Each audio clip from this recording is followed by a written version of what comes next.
Board परीक्षा में आप अपने पेपर के खंड ए को कैसे हल करेंगे, उसके संबंध में आज का ये वीडियो सभी विद्यार्थियों के लिए बहुत ही महत्वपूर्ण होगा। क्योंकि खंड ए में उनके जो आंतरिक खंड होते हैं प्रश्नों के, इस हिसाब से बहुत सारे बच्चे उसमें गलती कर जाते हैं। ये देखिए बोर्ड की कॉपी है, 12वीं क्लास के लिए 32 पेज की बोर्ड की कॉपी रहेगी। इधर क्रमांक होंगे, ये भी काल्पनिक क्रमांक है। और ऐसे ये माध्यमिक शिक्षा बोर्ड की कॉपी होने वाली है। क्या क्या लिखेंगे, खंड ए हल करेंगे उससे पहले देखेंगे क्या पूर्ति करनी होगी। यहाँ आपको रोल नंबर अंकों में लिखने हैं या शब्दों में लिखने हैं। और मतलब ये अंग्रेजी में वर्ड्स में हो गया और ये शब्दों में हिंदी में हो गया। उसके बाद देखिए माध्यम लिखना, तो अनिवार्य विषय में कोई माध्यम नहीं आएगा, मतलब जो भाषा वाले सब्जेक्ट हैं। क्योंकि अंग्रेजी भी भाषा होती है तो अंग्रेजी का माध्यम अंग्रेजी होता है, हिंदी का माध्यम हिंदी होता है, तो अदर सब्जेक्ट में आ जाएगा। विषय आप यहाँ लिखेंगे, परीक्षा का दिन लिखेंगे, दिनांक लिखेंगे, ठीक है। अब ध्यान रखें कि ये वाला जो आपके दाईं तरफ वाला जो ये भाग है, ये वाला, ये पूरा का पूरा भाग परीक्षक के लिए होता है, नंबर देने के लिए होता है। ये देखिए प्रश्नों की संख्या और प्राप्तांक, जिस प्रश्न में आप जितने अंक प्राप्त करेंगे उन प्रश्नों के अंक यहाँ पर लिखेंगे और बाद में टोटल बना करके देख लेंगे कि तुम्हारे 80 में से कुल कितने नंबर आ रहे हैं। तो ये इस तरह का फ्रंट पेज होता है कॉपी का। खंड ए हम कैसे हल करेंगे, ये कुछ निर्देश भी होते हैं, पढ़ने पड़ते हैं। और अगर देखेंगे तो देखिए यहाँ परीक्षक द्वारा प्रदत्त अंक होते हैं, प्रश्न संख्या होती है और परीक्षार्थी का उत्तर होता है। ऐसे कुल 32 पेज की आपके कॉपी होती है।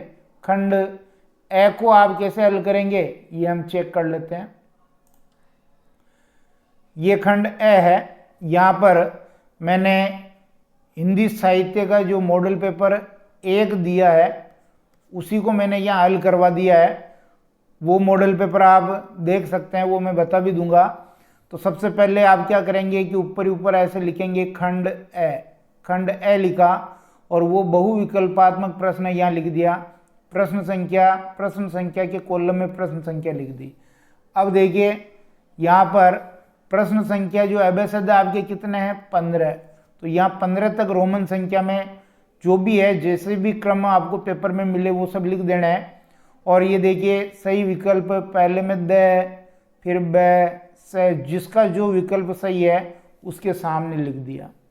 और परीक्षक ने इसको चेक भी कर लिया और आप देख रहे हैं कि 15 एबेसद सही है, 1 नंबर का 1 एबेसद, कुल 15 नंबर हो गए। अब यहाँ आप देखिए किस बात का ध्यान रखा, एक तो क्रम चेंज नहीं किया, क्रम चेंज नहीं किया।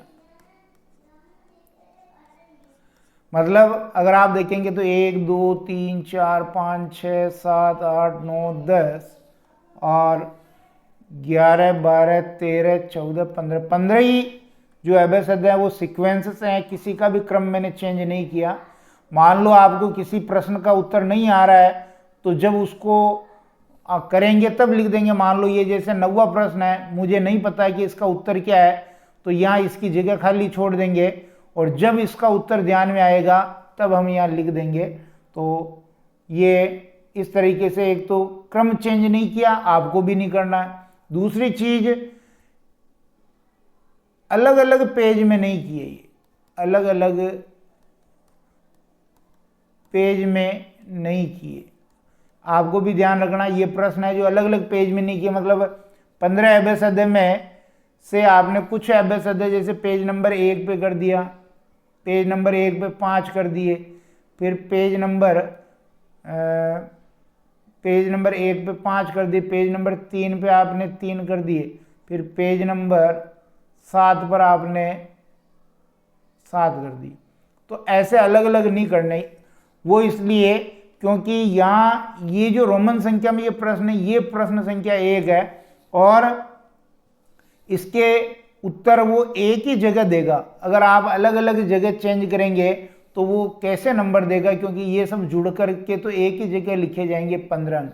आपने देखा होगा ना, ये ऊपर देखिए यहाँ पर, ये देखिए ये पहला प्रश्न है। तो अब यहाँ पर अलग अलग नहीं लिखे जाएंगे, 15 डायरेक्ट लिखे जाएंगे कि पहले में 15 अंक प्राप्त किए। तो अब अगर आप अलग अलग करेंगे तो आप देख लीजिए फिर कैसे वो नंबर देगा। और क्रम भी चेंज नहीं करें, क्योंकि क्रम चेंज करने से भी दिक्कत होती है। मान लो आपने 1, 2 और 5वां पहले लिख दिया, यहाँ 5वां पहले लिख दिया, फिर 9वां लिख दिया, और ऐसे आपने उत्तर लिख दिया आगे, तो जांचने वाला उसी फ्लो में उसी सीक्वेंस में जांचेगा, और ध्यान नहीं रहा तो आपके सही प्रश्न भी गलत हो सकता है, नुकसान आपको उठाना पड़ेगा। इसलिए जो क्रम पेपर में दे रखा है वही क्रम रखें। फिर देखिए दूसरा प्रश्न, रिक्त स्थान तो हमने यहाँ लिख दिया, दूसरा प्रश्न रिक्त स्थान, ऊपर हमने लिख दिया रिक्त स्थान। प्रश्न संख्या इसमें भी 6 रिक्त स्थान है तो 6 लिख दिए। सही विकल्प नहीं करके सही उत्तर कर दें, या विकल्प नहीं करें, सही उत्तर कौन सा हो जाएगा? देखिए पहले वाले रिक्त स्थान में कठोर वर्ण, दूसरे वाले में काव्य दोष, तीसरे वाले में 28 मात्रा, 56 छंद, ऐसे 6 ही रिक्त स्थान थे, उनके उत्तर मैंने लिख दिए। तो ये 6 रिक्त स्थान में 6 अंक मिल गए। इन रिक्त स्थानों का भी क्रम नहीं बदलना है, ऐसा नहीं कि पहला लिख दिया, दूसरा लिख दिया, फिर आपने यहाँ 5वां लिख दिया, फिर तीसरा लिख दिया, फिर चौथा लिख दिया, नहीं। ये जो सीक्वेंस यही रखेंगे, और अलग अलग पेज में भी इनको नहीं करना, एक ही जगह करना है, ताकि जैसे ये दूसरे प्रश्न में 6 नंबर एक ही जगह मिल गए, तो अब वो यहाँ लिखने में आसानी रहेगी परीक्षक को कि यहाँ दूसरे में 6 अंक मिल गए। फिर देखिए तीसरा प्रश्न आपका अपठित गद्यांश से संबंधित होता है। तो अपठित गद्यांश प्रश्न संख्या 3 कैसे किया है? देखिए कि पहला अपठित गद्यांश का पहला प्रश्न हिंदी साहित्य में सही परंपरा सही कर रखा है, अपभ्रंश सही, दुर्गा सप्तशती, शिव सहस्त्रपुराण, विष्णु सहस्त्र नाम आदि संस्कृत भाषा में ग्रंथ मिलते, ये भी सही। और आबिरों के स्वच्छता एवं एकता मूलक जीवन का प्रभाव भारतीय जनमानस पर पड़ा, ये भी सही। बिहारी ने जो है हिंदी में श्रृंगार रस प्रधान सत्सई का गणेश किया, ये भी ठीक है। और नीति ज्योतिष गणित विषय ये मिलते हैं, तो ये भी सही। ऐसे 6 अति लघुतरात्मक प्रश्न थे, ये भी एक साथ ही किए मैंने, और 6 में एक एक नंबर मिलने से 6 नंबर हो गए। यहां पर भी आपको क्रम नहीं बदलना है, मतलब ऐसा नहीं कि आपको जैसे 5वां पहले आ रहा तो 5वां आप यहां कर दें, नहीं करना है। क्रम यही रखेंगे 1, 2, 3, 4, 5 और 6। जब आपको उत्तर आए तब लिख दीजिए। मान लो कोई प्रश्न का उत्तर नहीं आ रहा तो 2 लाइन छोड़ दीजिए और उसके बाद आप उत्तर लिखना चालू कीजिए, और जब उस प्रश्न का उत्तर आ जाए तब लिख दीजिए। अलग अलग पेज में भी नहीं करना। 2 चीज़ें ध्यान रखेंगे, क्रम नहीं बदलना है और अलग अलग पेज में नहीं करना है, अलग अलग पेज में नहीं करना। इन 2 चीज़ों का आप अच्छी तरह ध्यान रखेंगे। प्रश्न संख्या 4 है, देखिए अपठित काव्यांश दिया हुआ है। तो अपठित काव्यांश में जो मुख्य उत्तर था उसके नीचे देखिए अंडरलाइन कर रखी है।